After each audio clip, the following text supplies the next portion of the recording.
if it landed in Pakistan, how long would that be? Well, it's about 3,500 miles, 7 hours, 500 miles true, let's say.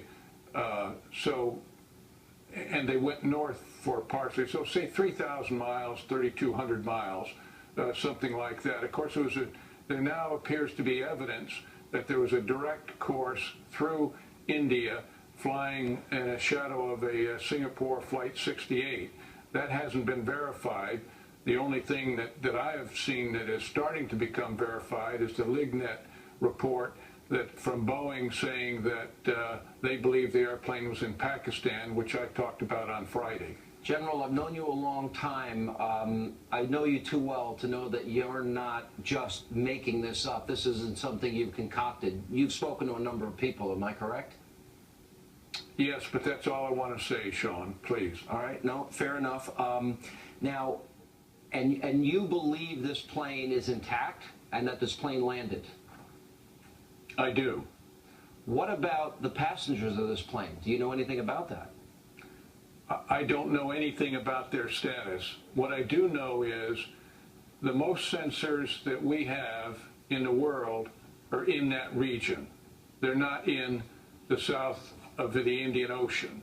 We've got a lot of sensors up there, so we have a lot of capabilities. And I believe with Rolls-Royce and with Boeing, as well as the U.S. government, we know a lot more than that is coming out. I suspect we may, in the next 24 to 48 hours, start hearing from either the Malaysian government or the Pakistani government. If the Pakistani government doesn't talk soon, they're going to be complicit in this.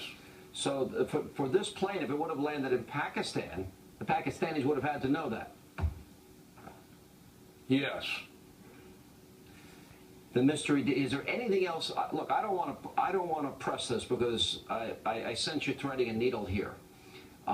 Is there anything else that you can share with our audience besides the fact that you think we'll know a lot more in 24 to 48 hours about this?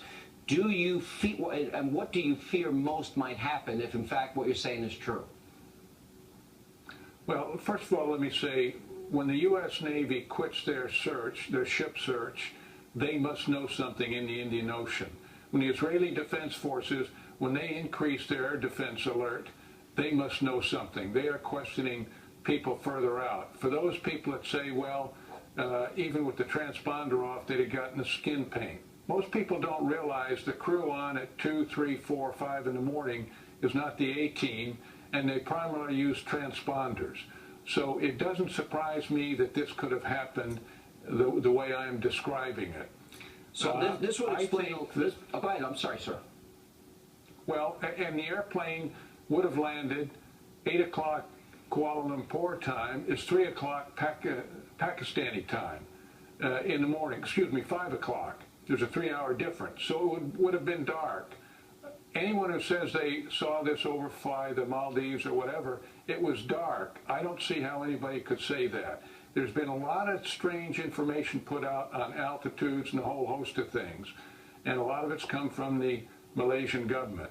So we've got to be able to sort through this. My concern is if this airplane could be used as a bearer of a weapon of mass destruction or even conventional munitions that could attack a carrier, the Israelis, other allies, American forces, for instance. We have to be very alert until we know exactly where this airplane is. Well, that would mean that at this point, you said that the Pakistanis, if they don't speak up soon, they'd be complicit. I'd argue that they're complicit now by not sharing their information and intelligence about this with the world. Is that a fair observation?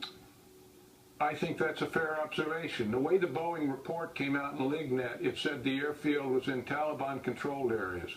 Well, I think that's saying in western Pakistan. And there are 3 primary bases, 2 are main operating bases, and one's a satellite base that could handle this aircraft in the Pakistani Air Force.